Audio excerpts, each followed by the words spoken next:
Hello everyone, welcome back to the channel. So in the previous session, we have discussed about certain characteristics of elements, particularly 3D series elements. Yes, I have covered magnetic properties and even color of the transition elements. Well, the continuous part will be again we are looking for characteristics, general characteristics of D block elements itself. Well, now we are looking for formation of complex compounds and catalytic properties of a D block elements. So first we look for formation of complex compounds. Formation of complex compounds, then followed by catalytic properties of these transition elements. Here, when you think of complex formation, so yes, what is this complex compound? These complex compounds are nothing but yes, a type of compounds. How they formed? Say complex compounds are those in which metal atoms are ion. So what is present there? A metal atom. What metal atom? It is a D block, or I can say transition element. Okay, a transition metal atom, transition metal, it may be atom or there may be a transition metal ion present. So this transition metal atom or ion which binds to number of anions, which binds to a fixed number of anions or neutral molecules, giving a complex species with characteristic properties. So how these complex compounds are formed means is the compounds which are formed when a transition metal atom or ion. Generally we say a metal atom or ion which binds to a fixed number of anions or neutral molecules gives rise to giving a complex species with characteristic properties. Such compounds formed. So which means here there may be a metal atom or ion, okay, a transition metal atom, there may be a atom or ion. What happens? This metal atom or ion is going to interact with the anions. Anions are even neutral molecules, neutral species, and they are, that metal atom or ion is going to bind with what? Bind with the anions or neutral atoms. That resultant compound formed are called complex compounds. Okay, they are called complex compounds. Whatever the complex compound formed, they are going to exhibit a particular characteristics. They have a particular characteristic properties. Okay, well, here say for example, say FeCN6 3 minus, FeCN6 3 minus, it is a one of the example for, okay, one of the example for what? A complex compound.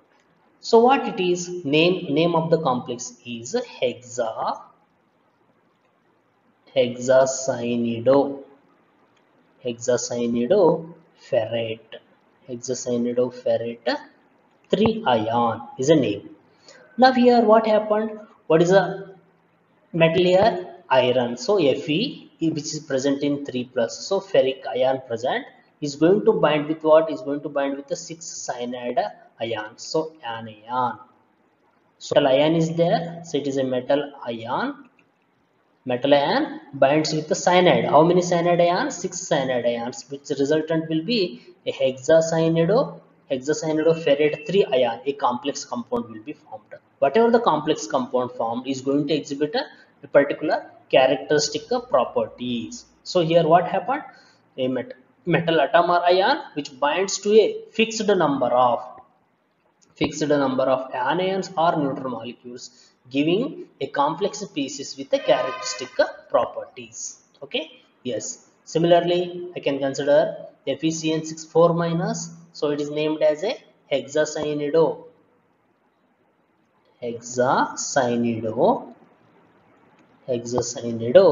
ferrate 2 ion. Ferrate 2 ion is also one of the complex compound.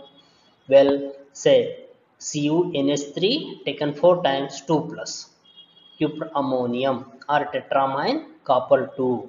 So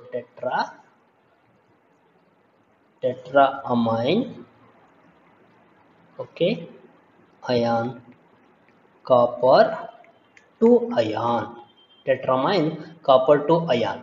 So is also one of the complex here. See here what happened? A copper 2 plus metal ion which combines with what? 4 ammonia molecules, 4NH3, 4 neutral ammonia molecules, result will be a tetramine copper to ion. That is a complex ion is formed here. So as like say transition metals here, whatever the iron I said Fe is a transition element. Copper also belongs to a transition element, that is D block element. So these D block elements have a tendency of forming complex compounds. Yes, even one more example, PtCl4 2 minus, which means platinum tetrachloride. PtCl4 2 minus is also one of the example for a transition elements. Yes, here why they have a tendency, why these transition elements show the tendency of forming complexes means the first and foremost reason is because of their comparatively smaller size of the metal ions. What is the first reason? It is because of their comparatively smaller size of the metal ion. The metal ion is going to have very small size. If the size is small, what about nuclear charge? They are going to exhibit high nuclear charge. Okay, the effective nuclear charge is large. So effective nuclear charge is large means they have a tendency of accepting electron. They are going to attract a electron donor species. Okay, well is the one reason. So comparatively smaller size of the metal ion, and second one because of their high ionic charge. As I said here, the net nuclear charge will be very high is the second reason. And third one because of availability of vacant d orbitals, vacant in the sense empty. Okay, because of availability of empty d orbitals, what happens, the electrons, okay, electrons of a donor atom, they readily occupy the vacant d orbital, so it leads to formation of a bond.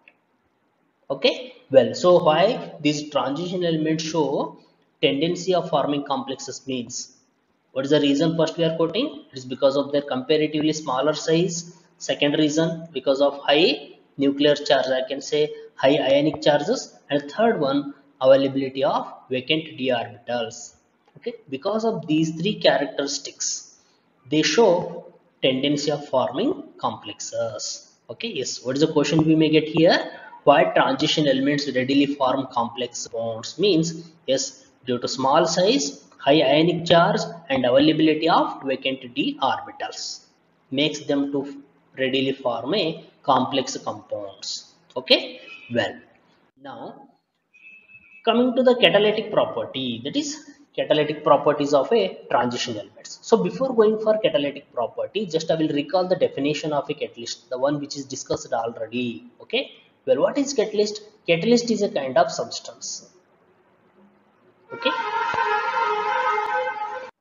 is what we say, catalyst is a kind of substance which alters, okay, which alters the what, which alters the rate of a reaction.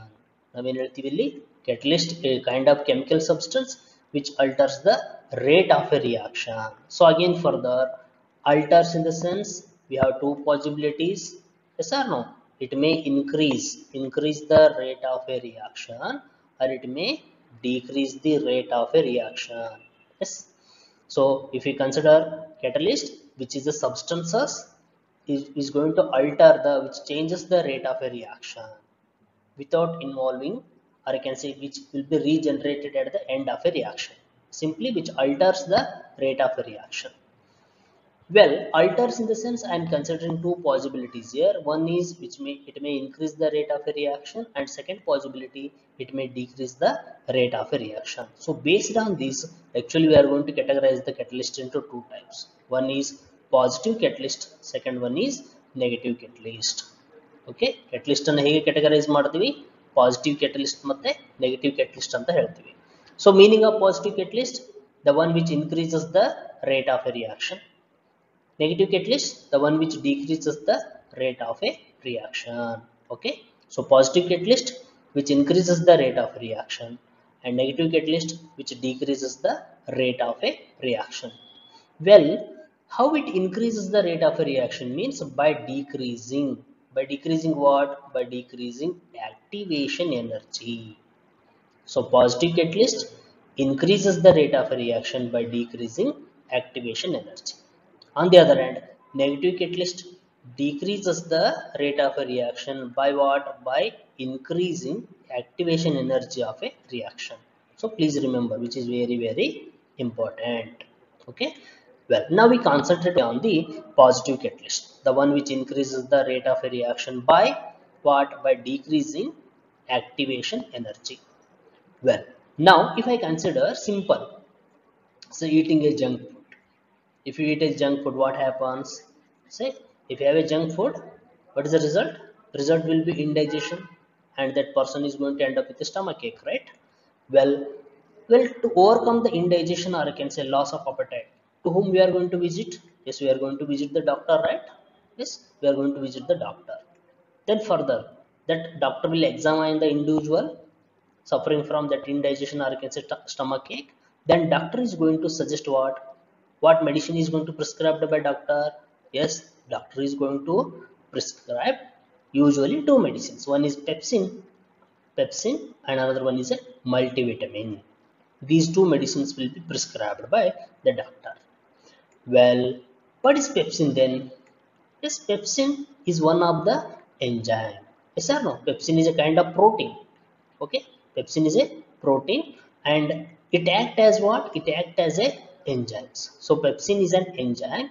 Enzymes, what? Enzymes are usually, we used to call, they are biological catalyst. Enzyme mean करीते now, enzymes are called biological catalyst. In the sense, enzymes are proteins, they are involved in a biological reaction, so called biological catalyst. So pepsin is an example, well-known example. Yes, where this pepsin is involved, pepsin is involved. So what is the role of pepsin means? Yes, here pepsin is involved in the digestion of what? Digestion of proteins. So pepsinogen is present in pepsinogen is present in proenzyme form, and in presence of HCl. Okay, in stomach what happens? There will be gastric juice. So in presence of HCl, what happens? That pepsinogen will be converted into pepsin, and this pepsin act on what? Which is helpful in the digestion of what? Digestion of proteins. Thus, when pepsin is administered, what happens? That person is going to overcome indigestion. Okay, that indigestion, that person is going to, okay, overcome indigestion when pepsin is administered. Well, so here, so what happened? Say protein, so we are going to, okay, administrate with the, say, pepsin. So now what happened? The protein is taken up by the enzyme surface with active centers and will be digested. So higher protein, that is polynucleotide, that protein will be digested into smaller amino acids, so that at the end that person going to overcome the indigestion. In the sense, what I want to say here is, say there are many metals and their compounds, they act as a catalyst. So as like pepsin, as pepsin involved in protein digestion, similarly, as there are many transition elements and their compounds, they act as a catalyst, and these substances, transition elements and the compounds, they are generally called inorganic catalyst. Okay, they are generally called inorganic catalyst. Say, so what are the conditions? The conditions required to behave like a catalyst. Okay, what make them to behave like a catalyst? First one, because of free valence electrons. Okay, all these transition elements are going to exhibit the free valence electrons is the one reason. Second reason is availability of vacant d orbitals is also one of the reason why they are showing catalytic property. Means first one, free valency. Okay, free valency, or I can say valence electron is the one reason. Second one, availability of vacant d orbital is the second reason. And the third one, because of their large surface area. Larger surface area is also one of the reason why they are behaving or why they are showing catalytic property. Okay, yes. And the fourth one is because of their variable oxidation state. Yes, these transition elements are going to exhibit variable oxidation state. So these are the reason why they are showing catalytic property. Means, yes, it is due to availability of free valence electrons, availability of vacant d orbitals, and availability of large surface area, and as they show variable oxidation states. For this they show catalytic properties or catalytic behavior. Okay, yes. Then if you consider as a result their ability to adopt multiple oxidation states, okay, variable oxidation states, and to form complexes increases. Well, so now if I consider catalytic properties, yes, the transition metals and their compounds are known for their catalytic activity. Okay, ಯಾಕೆ transition metals catalytic property ತೋರಿಸ್ತಾವೆ ಅಂದ್ರೆ already I have mentioned the four reasons. Okay, free free valence electrons, vacant d orbitals, okay, availability of large surface area, and fourth one, variable oxidation states. All these characteristics are exhibited by transition metals, therefore they show catalytic properties. Okay, well, then this is referred to their ability to adopt multiple oxidation states and to form complexes. Well, so if I consider examples, say vanadium compound, say vanadium oxide, okay, V2O5 vanadium oxide in contact process, and finely divided iron which is used in Haber's process, nickel, that is, which is used as a catalyte in catalytic hydrogenation of oils and fats, and a Lindar's catalyst which is used in the hydrogenation of alkenes and alkynes. What is Lindar's catalyst? Palladium with the barium sulfate. Okay, well, so